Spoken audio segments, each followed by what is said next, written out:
of remarkable. So you went straight from like untrained to competing.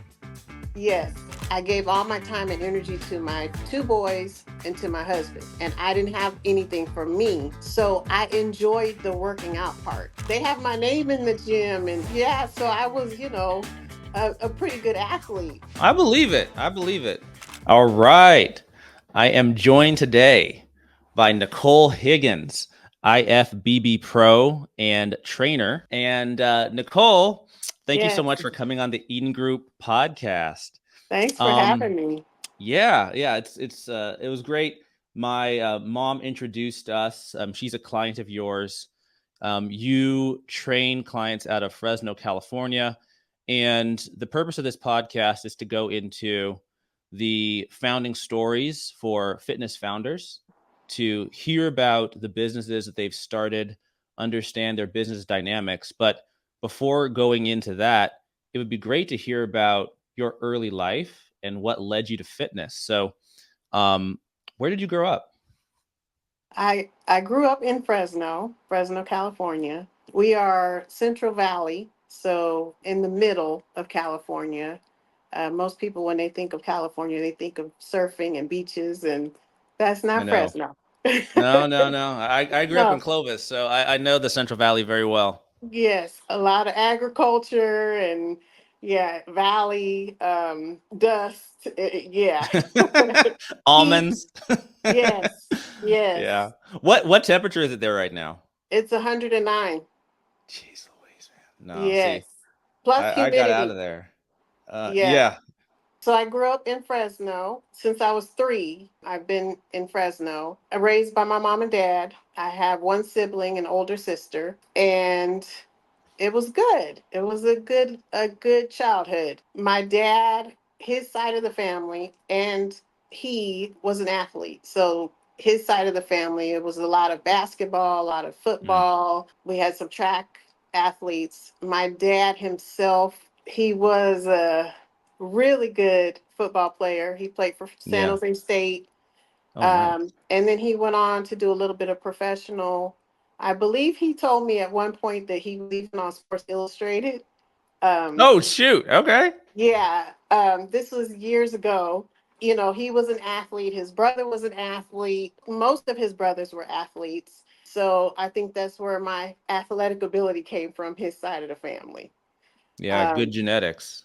Yes, yes, but not just that work ethic because Yeah. he pushed us. He pushed me in sport. So I started out doing track. I ran Mm. track and I What played distances? basketball. So I was a sprinter. 100, Uh-huh. 200, both Oh, relays. oh, Yeah. geez. Oh, you were a raw sprinter. See, I ran track too, but I wasn't that fast. I ran the 2 and the 4. Okay. Okay. I hated the 4. Yeah, it's brutal. It's It's brutal. brutal. Yes.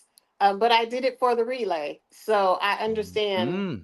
that you need that endurance for Yeah. the kick at the end. Yeah. So he pushed me, and then basketball. So I went to Bullard High School, Okay. and Yep. I know Bullard. I played basketball as a freshman and then as a sophomore. And they wanted me to move up to varsity as a sophomore, but I chose Oh, not wow. to because I wanted to play. I had two seniors ahead of me. I was a point guard, and I You're decided to fast. just play JV.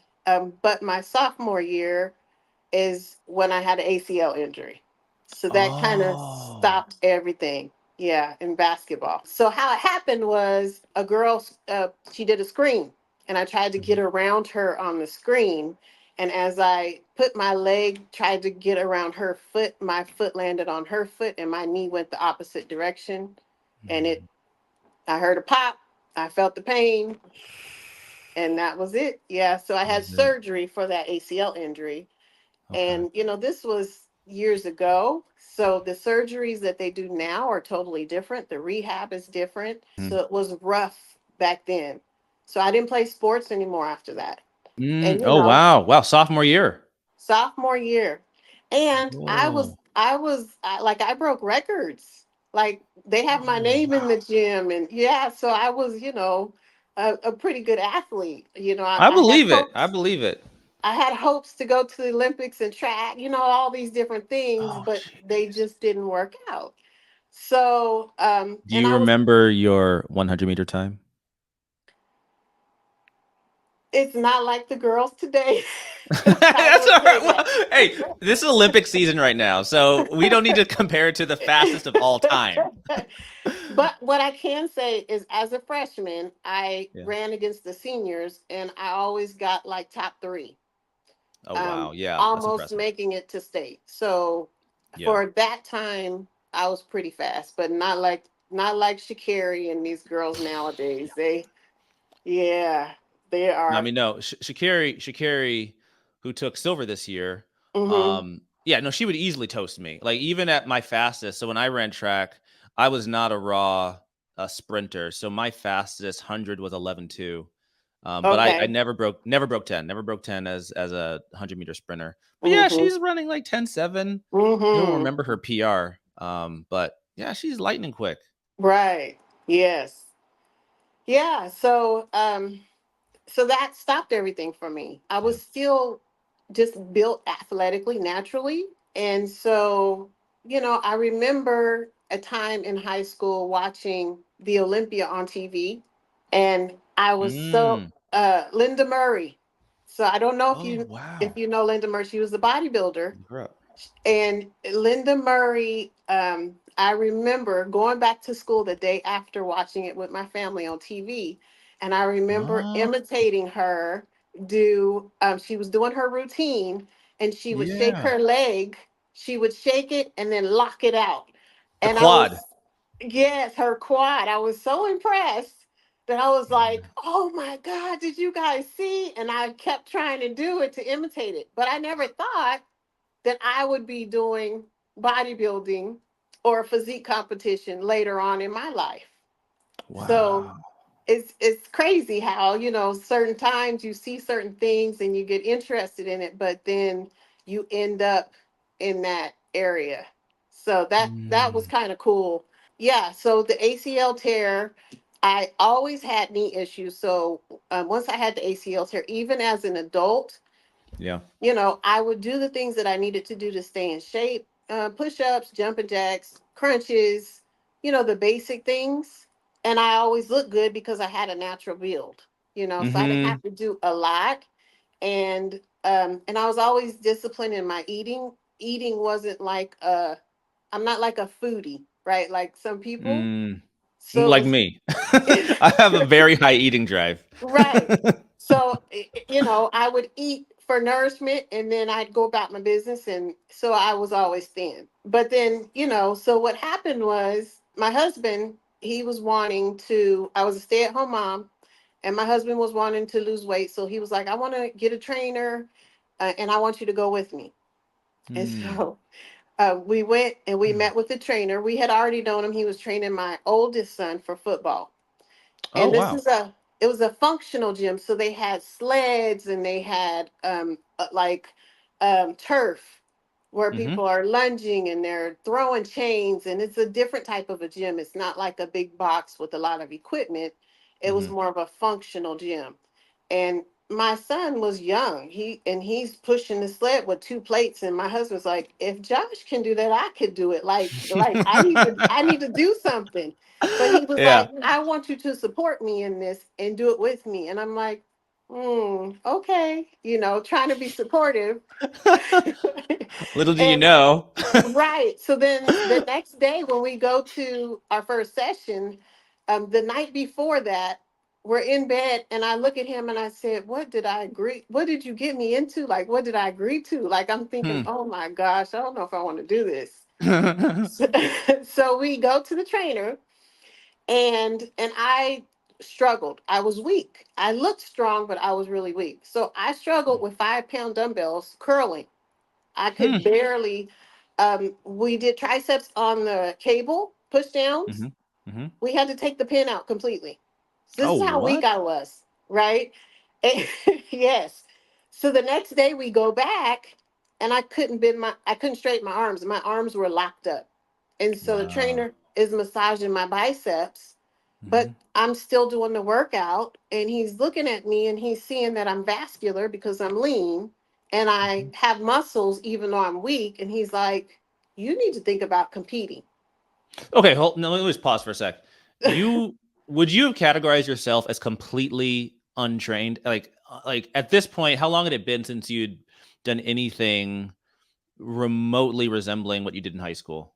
Okay, so it was probably 20 years. Yeah. And in Hmm. that 20-year period, how often would you go to the gym a I year? wouldn't go. You I wouldn't did go. not. I did not go to the gym. Mm-mm. Yeah. So you probably have one of these anomaly physiques where just your baseline is so much higher than most people's even trained state. I did my first competition in April of 2014. Wow. So it was that quick. This is kind of remarkable. So you went straight from like untrained to competing. Yes. Yes. In the gym every day, training, getting ready. Wow. I had a nutritionist. I was, following the diet. And then April was my first show. It was a big show, Fresno Classic. It was the biggest one here in town at the time. Mhm. I didn't do a little show. I didn't do a natural show. It was an NPC show. So this was a show Mm, where they don't they don't drug drug test. test. Yeah, Yeah. no drug test. And I was natural. I feel like I looked the best on stage, but my posing sucked. Mm-hmm. So I got third place. Um, Wow. On your first show on my first show. Yeah. against enhanced women. Yes. But I wasn't happy with that because I'm a competitor. Of course. Of course. I'm, as an athlete, I want to win, right? So Yeah. I felt at one point, and it could have been because of my posing, that while I was on stage, that the judges, they looked at me one time and they didn't look at me again. Hmm. So because of that, I kind of got upset, right? So when I had to do my routine, I got to the point to where I was like, you know what? I put all this work and I did all this, and they only looked at me once, and that was it. Like they didn't even pay attention to me. I said, I'm going out here and I'm gonna give it all I got. So the routine now, I considered myself at the time a shy, introverted person. Hmm. But for some reason, when I got on stage, and we're talking about in front of hundreds of people in a bikini, Hmm. right? Hmm. Hardly any clothes. Yeah. Um, when my music came on and I started doing my routine, I just let it. It was like my alter ego came out. I just let it all out on the stage, Yeah. and Yeah. Yeah. that's when I got hooked. So it was the Mm. routine part that I got hooked, and I enjoyed the progress. I enjoyed the preparation phase. So I kept Jeez, competing. Louise. That's also a shocker. Most people do not like prep. I enjoyed working out and training. To me it was a challenge. The nutrition part, it was, it's mental. Mhm. I had to overcome the knee injury, one, with the training, and then Mhm. two, in terms of the nutrition. um, Carla, who at the time was Chris's wife, she was the one that competed. Mhm. She had told me, she gave me advice. She said, when it comes to the nutrition, you have to look at it as you're eating for a purpose and not for pleasure. So I Mhm. always Mhm. kept that in the back of my mind. And that just carried me through to where I could go without if I needed to, or eat whatever little Hmm. bit. Now I'm a picky eater, so that was a little bit challenging trying to find things to fit Mhm. that I liked, because I wouldn't eat certain things. Mhm. But yeah, after that, I started competing in natural shows, and then um, unhappy with those results because my goal is to become pro, and I was unhappy with the results of that.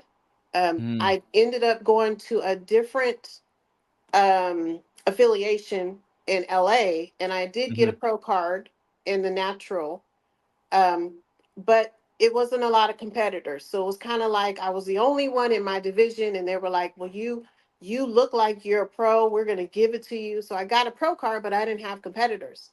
So in my Mm. mind, I'm thinking, am I really worthy of this? Like, did I really do I fit the build? Yeah. So what I did was I planned, okay, I'm going to do the world championship, which is the biggest of the biggest for this natural division, this natural affiliation.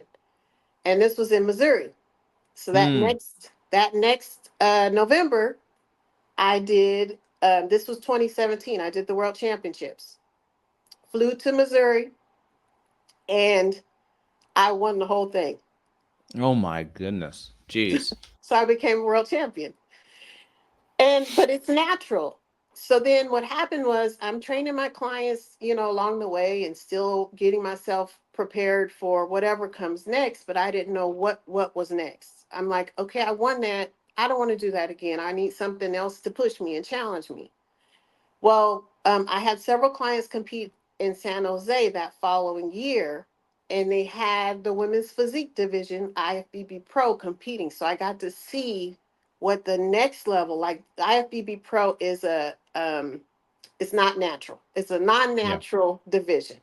Yeah. So you have enhanced and a lot of enhanced women competing. Yeah. So I got to see with my own eyes what they look like. And when I Mhm. saw them on stage, it was like light bulb. I can compete against them. As an athlete, I think Yeah. I can compete and compete well. So that was my next goal. Mm. I'm gonna do NPC. So November I did an NPC show to qualify for the Masters Nationals, which was a show where I could get a pro card. I did November Iron Games, won that. I went to Masters National. Um, sorry. I went to Masters Nationals, which was in LA, Mm. and I entered. This was 35 plus and 40 plus. Mhm.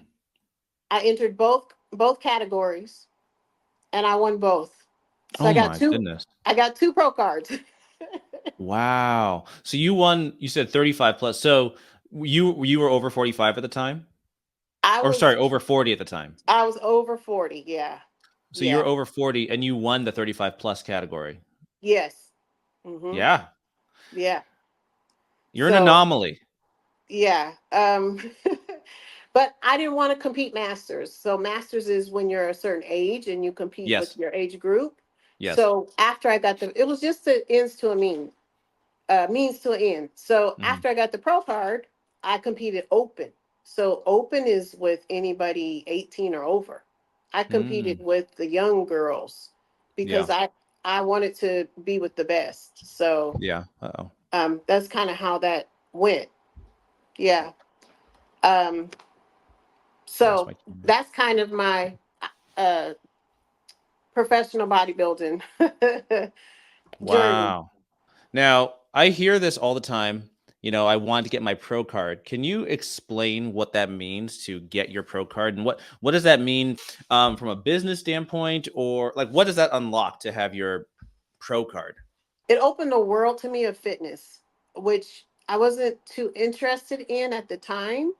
Hmm. Um, but I started out because Chris, the trainer, he also had a football league, and our youngest son was in the football league. And Hmm. even though I was training to compete, he started a boot camp for the parents, right? Oh wow, interesting. Yeah, it's a little side business. Right. He started a boot camp. And because I was training with him, he was like, oh, I want you to help me with the parents with the boot camp. And I'm thinking he's going to run it, but I'm just going to help. No, when the first day came, he set it up and he was like, okay, it's all you. And he walked away. So he What? just threw me. Yes. So this was my first experience training, even though at the time, I wasn't certified or any of that, but he just threw me in it. And I was like, what in the world? Like, are you serious? And he walked away. So it was up to me to come up with exercises and a plan for these parents. Now, at the What? time, they were only paying like $3, right? So Okay. this is kind of Yeah. how it started. They weren't paying a lot. Then, as time went on, I started to do my own boot camp. And then, I was getting like $5, maybe $10. It wasn't a lot. I'm Mhm. at a high school or a field or somewhere out. So I didn't have overhead. I didn't have any of that. And so when I actually got certified and I started my business, I knew that me and the bodybuilding, that was going to be my advertisement. That was going to be the Mm, attraction that people would draw. It would draw people to me. So I knew mm, right off the bat that's what I was going to use.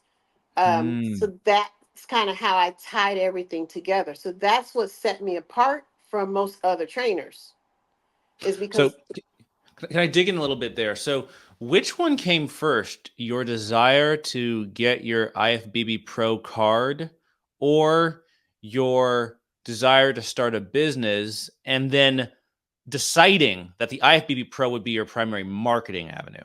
the desire to start a business came because I Mm, enjoyed the process of getting ready for a competition and transforming my body, that I wanted to help other people transform their body. So it was the yeah. desire to help people first. And that's really still my number one passion, is to help people Yeah. to transform their bodies. But the way that I had to do that was I needed to draw people in, Yep. because I was no different from the next person doing a boot camp or trying to start Mm-hmm. a business. So I'm like, I'm a bodybuilder. I'm doing well. I have my photos. I feel like I look good. I'm going to use this. And people are going to be like, wow, she knows what she's doing. She's doing it Mm-hmm. herself. She's not just telling me what to do, but she's going through diets and she's going through training and she knows what it feels like when you're sore. So I use that. It was Mm, just, to me, it was the best thing to do. So I was my mm. own billboard. I was my own walking billboard. And where did so you're competing in these shows? Mhm. Your physique is just top 0.0001%, especially compared to the average person, let alone other competitors. What marketing channels were you using to get the word out and attract clients? Because winning the show is one thing, but then were you on social media at the time? Were you putting flyers up around gyms? How are you getting the word out? So yes, I was on social media. So Facebook at that time was big. So Yeah. I would post on Facebook. Um, to the nutritionist that I was going to had a nutrition store. So he would Mm, sell supplements and protein and that sort of thing. And he put my business cards in his store and he would refer people to me. So I built a business relationship with him. So that was another way I was getting referrals. Um, and then um, I knew some other people and they would refer. A lot of it was word of mouth in the beginning. mm, I will tell you that when I first, so I did the boot camps, and then it got to a point to where I was like, you know what?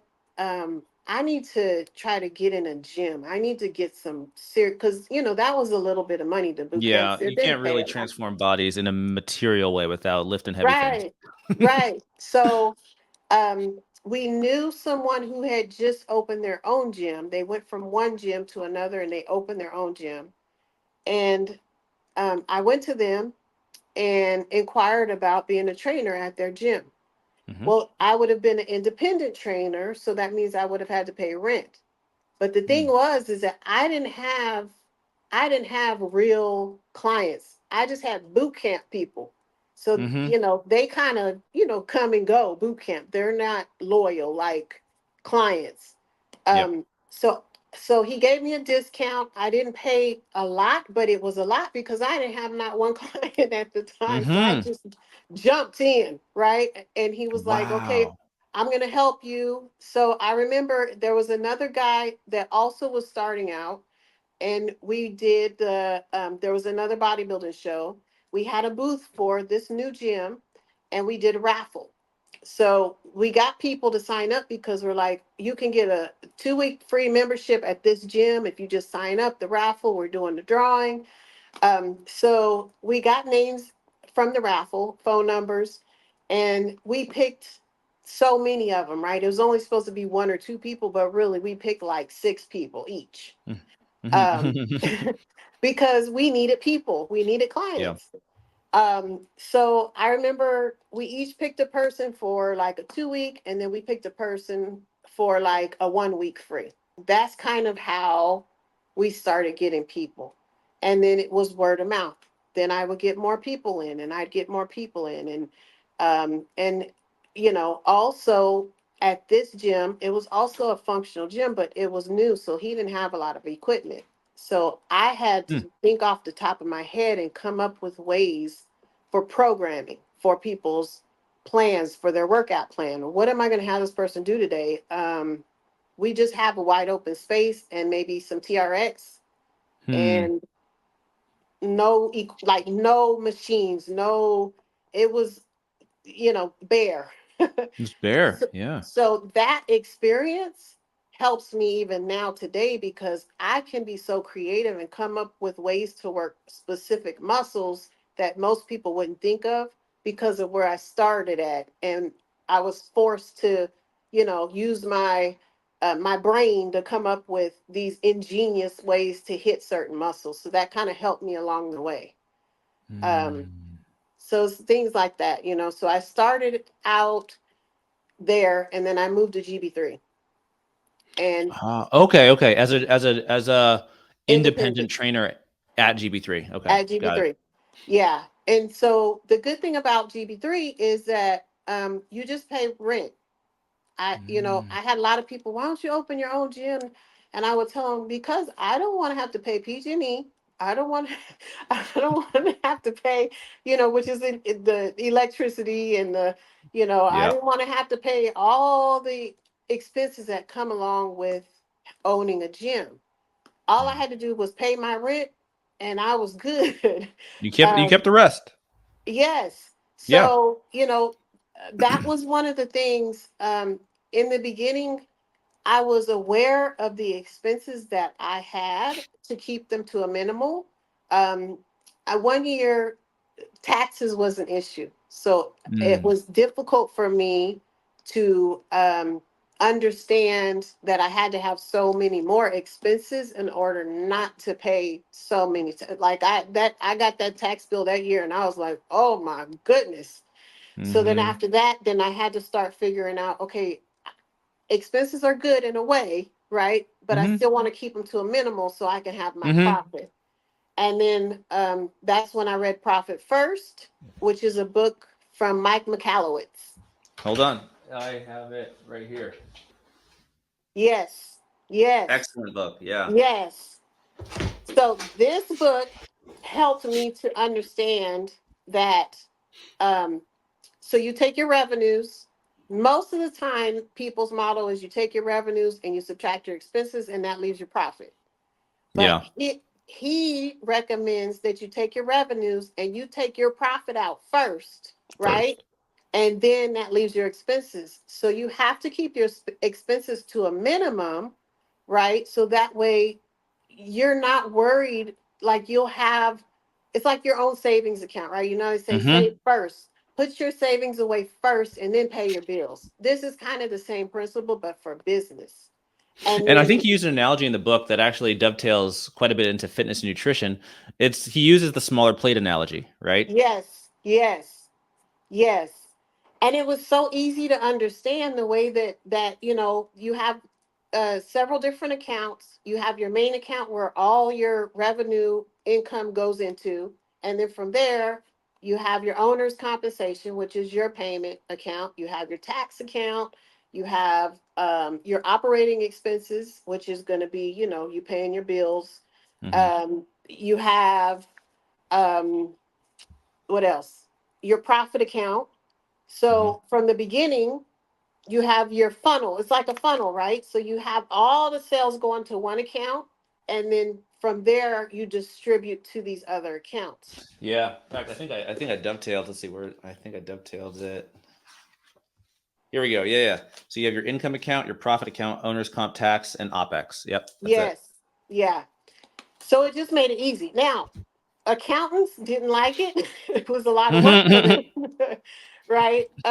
It was a lot of work for them. But then I figured out, I got to do QuickBooks and I'm going to learn how to do my own so I know where I'm at and what I'm doing myself. Now, yes, I have my accountant to get me ready for tax season and all that stuff, but I like to kind of be in um, on my accounting information so that way I know exactly where I'm at.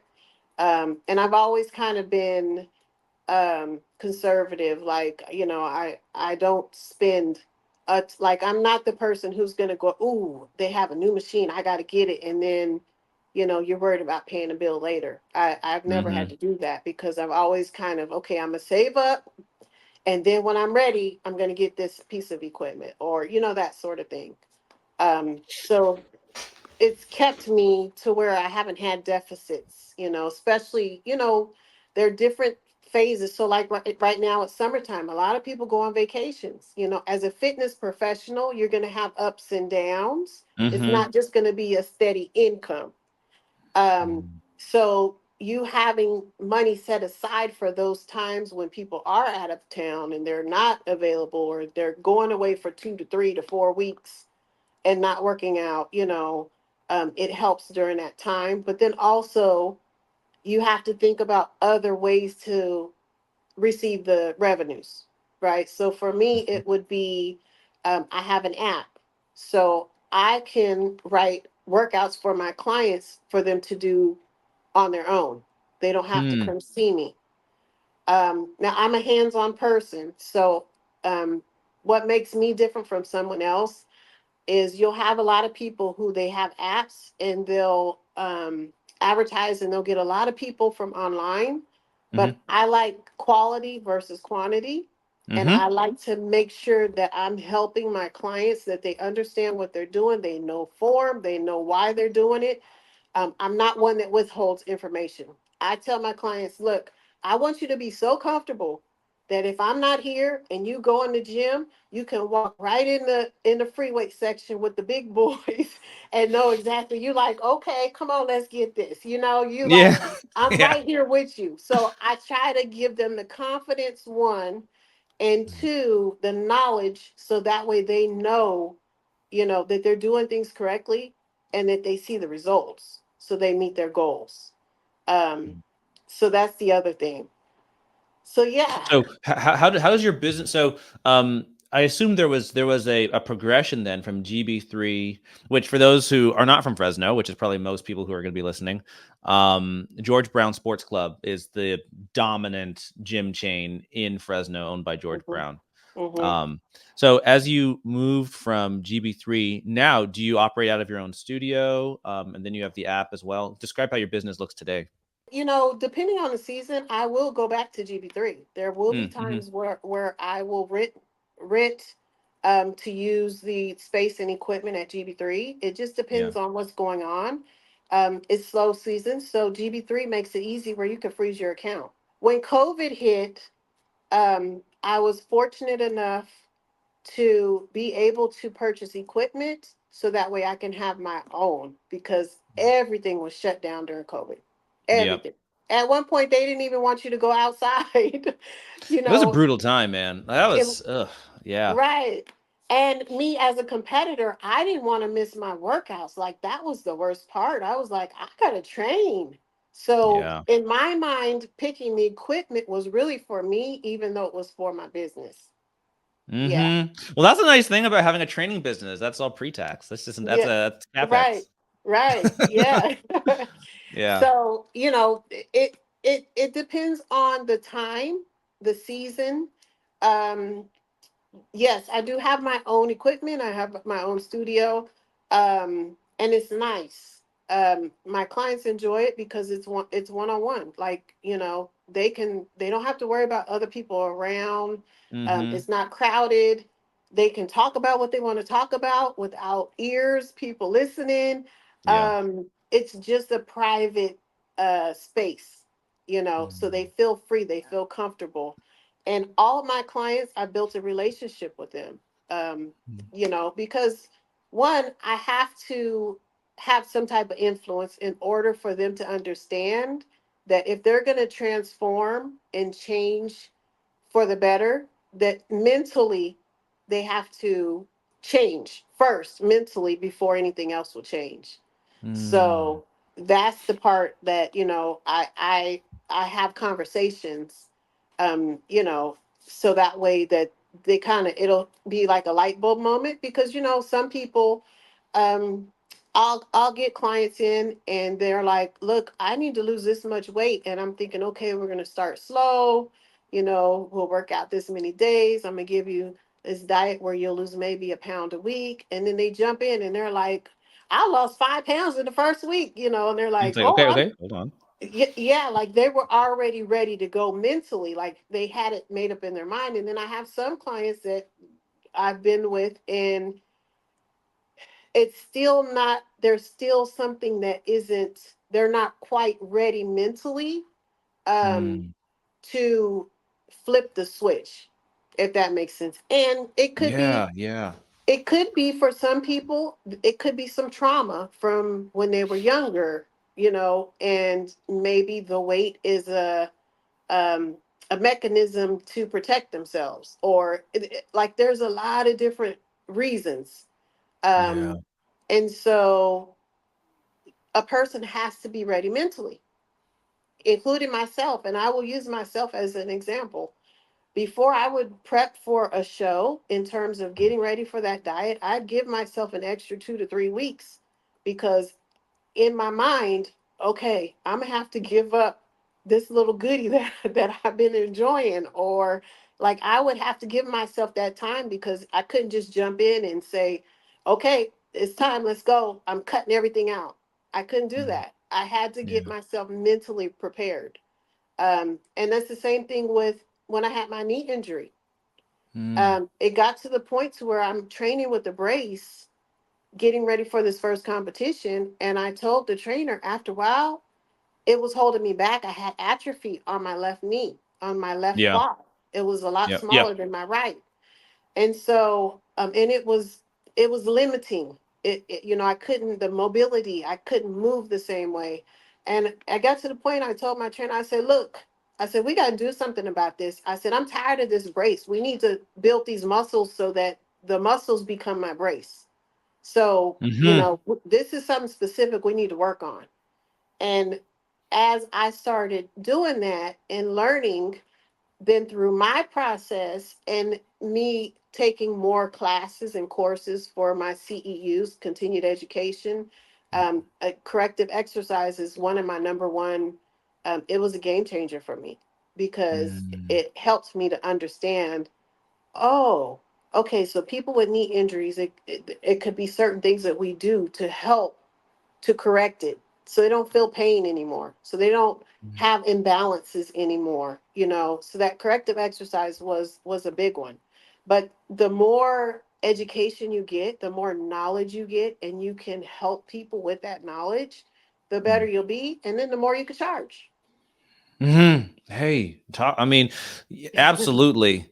So, Yeah. talk about the growth opportunities you see for your business. I mean, basically, all businesses you are able to grow. And so I'm specifically talking about revenue, right? So, you either add more clients, you Mm-hmm. charge more per client, or you Mm-hmm. get your client to buy more things from you, right? Those are basically the three ways you increase revenue. Right. So, Right. what do you see as the growth opportunities for your business? I think it's to add more services, Yeah, get them to buy more things at this more point. things. Right. I'm the sole proprietor, so there's only one Nicole. I can Yeah. only be at one place at one time, and there's only so many hours in a day, so I can only help so many people if Yep. if it's me that I'm giving, right? Now, of course, when I give my time, that's where I'll make the most money, because it's my time, right? But if I can do nutrition, right, I can write a meal plan for somebody, then that's another way I can make money, right? if Mhm. i if I do the app, that's another way I can make money. It doesn't have to be one-on-one training. I can do an app for somebody and give them a program specific for what they're trying to accomplish. That's another Mhm. way. I Mhm. have competitors I coach, so it could be the coaching process. I just came back from Chicago last month with one of my clients who's an IFBB Pro. She's a bikini pro. Wow. Wow. Um, Yeah. so posing, just the whole prep, getting her mentally prepared, physically prepared, um, presentation, the whole 9 yards. So that's a whole another avenue that I tap into, right? Is Mm. coaching. Show prep. Yeah. Yes. And everybody can't do that because they don't Oh know. no. Right? I've studied. I've done it myself, but not only You've that, done it. I've spent hours studying. I've taken courses. I mean, yeah, I'm constantly trying to learn so that way I can add different services, so that way I can have more revenue coming to my plate, my funnel. Mhm. Yeah. Mhm. What does Nicole the Fitness Pro's business look like? I mean, nobody knows the future, but what do you envision it looking like? What do you envision your time looking like 5 to 10 years from now? I want to be able to reach more people. And honestly, I'm not exactly sure how, but sometimes like I'll envision where I'm speaking to people, Mhm. maybe conferences or Media. yeah, yeah. Yeah.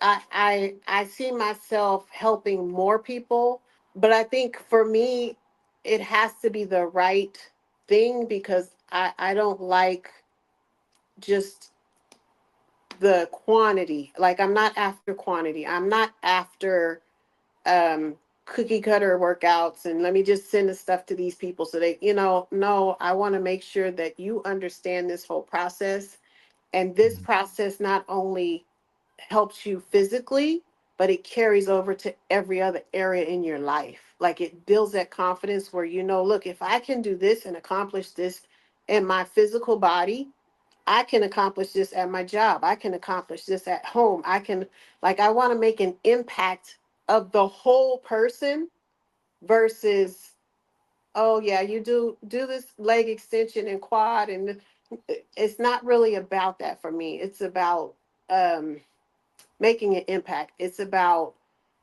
um, it's mental. It's about people understanding that transformation, but as a whole, of their lives, changing Mhm. lives. It's your mantra, right? Right? It's mental mantra. Absolutely, absolutely. That's what I go off of. Mhm. It's mental. It's mental, and it really is. You can't do anything unless your mind is renewed. Right? Mm. Yeah. Be ye transformed by the renewing of your mind. Your mind. Yeah. Hmm. Yeah, that's very wise. What type of mental coaching and spiritual coaching did you have as you were coming up through the bodybuilding ranks?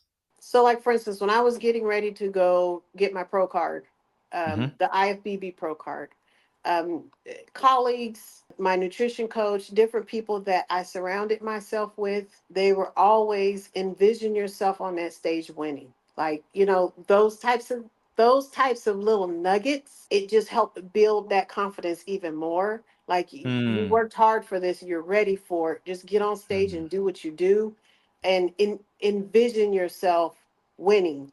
Like it's little things. So when you run into different people and they might tell you one thing here, one thing there, it's little things that you pick up and you hold on to.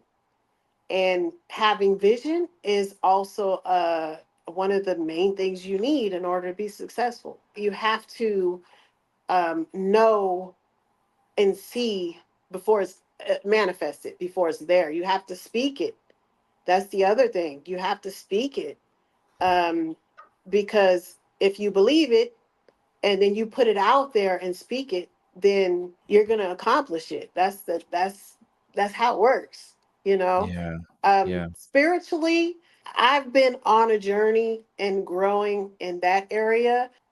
I study and I seek and I read and I'm reading a lot of books and I um, of course, always in the main book, the Bible, which which is the number one for Yeah. wisdom and knowledge and understanding, But also, I'm reading other books, and I read a lot of self help books and different things like that. So I think just leaning into um, that part of my life has led me to where I am now. And I believe that it will continue to take me even further that 5 to 10 years from now. It will come to pass. Yeah. Nicole, I love it. Personal curiosity, and this is related to where clients come from. How did my mom find you? How did your paths cross? That story is interesting. So I also have a client who worked with your mom. She was a realtor, and she's a realtor. Ah, got it. And so I have a client, right? But they didn't know each other were coming to me. They So they didn't share notes. no, Oh, no, interesting. they didn't know till after the fact. Your mom came to me through Michael White, Got it. who Okay. does her Yep. hair. Yeah. And this other client came from another lady who she knew was coming to me. So people were hearing from different from different people about me, and then everybody seems to know each other though. So, That's Fresno. That's Fresno. it's right, right, That is yeah. totally Fresno. Yeah, Ah. yeah. So it's interesting because a lot of my clients know each other, but they didn't tell each other, and they found out later. Oh, you go. Oh, So That's yeah, funny. That's funny. They wanted to keep you as their secret weapon. I guess so. Not so secret weapon. Yeah, Nice. Well, Nicole, yeah. this has been absolutely delightful. I've loved speaking with you, hearing your passion, the reasons you got into fitness. So much of that I still feel today. I work in the investment business now, and this is a fun project I'm doing on the side. But the reason I'm doing it is because I really enjoyed the process of getting to know my body, getting in shape, and then getting into really good shape. But even in my circle, I tend to be the person that people reach out to when they have fitness questions or there's something's hurting. They're like, "Hey, what do I do?" And Hmm. it just bothered me how hard it is to, unless you're a professional like yourself, to filter all the noise that's out Mm. there on the internet and on TV. Right? Hmm. There's so many people peddling products and peddling Hmm. books and peddling Hmm. pills and peddling Hmm. workout programs that have these Right. unrealistic promises. And I want to make the path to success simple and clear. And you're doing that. Like, I've seen the progress my mother has had working with you. And from some of the things she's described, I'm like, I think we read some of the same things. So I know she's Hmm. described some knees over toes Ben Patrick content that Hmm. that you've been having her do. Hmm. Yeah, Yeah. you're nodding.